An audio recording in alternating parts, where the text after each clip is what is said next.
Ayan guys, ito ang ating mga Beyblade. Ito ay Transformers Shark Edge, Transformers Wizard Arrow, Black Hell's Chain, tsaka Cobalt Dragon.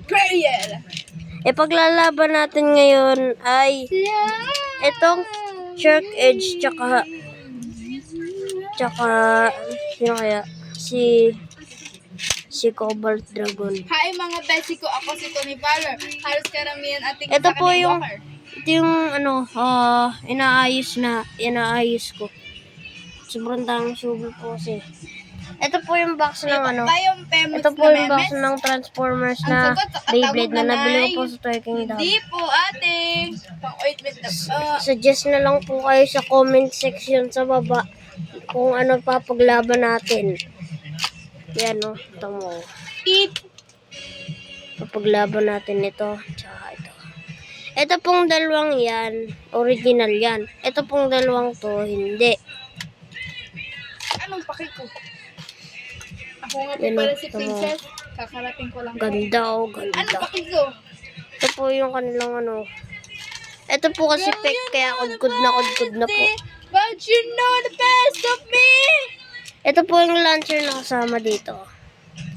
Collaboration po yan ni Takara Tomy tsaka ni Hasbro. Tsaka ni Transformers. Ano? Bale, nabili ko po yan ng 1,499 po. Yan. Yan o. Mga besi ko, ako Paglaban na natin. Halos ka.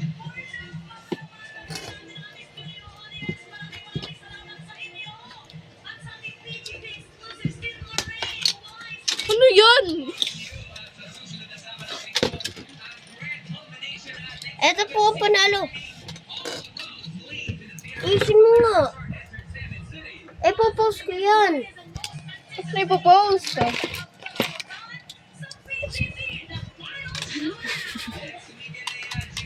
Hi mga besi ko, ako si Tony Valor. Ito ang go.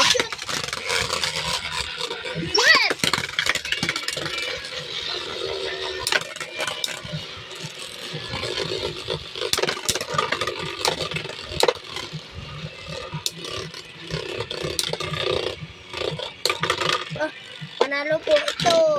Favorite color ko yung yellow. 2-1 po. 2-1. Mayos ka nga. Can you stop being a jackass? Shoot! Can you stop being a jackass?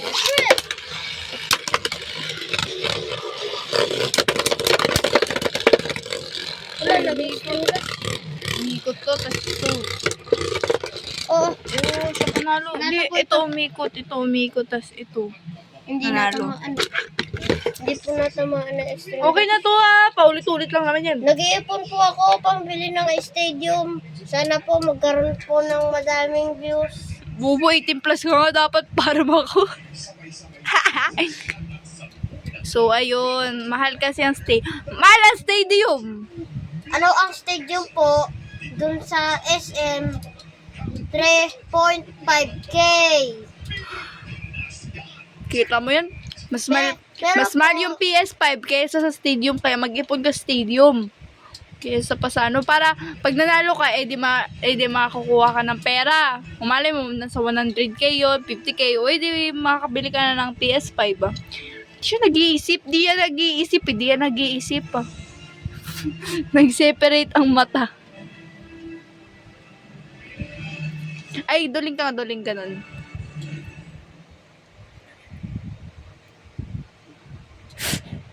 Okay na yun. Panalo po ay ito! Yay! Ito po. Racist kasi siya kasi ito may black, ito wala. Okay, yun lang guys. Bye-bye.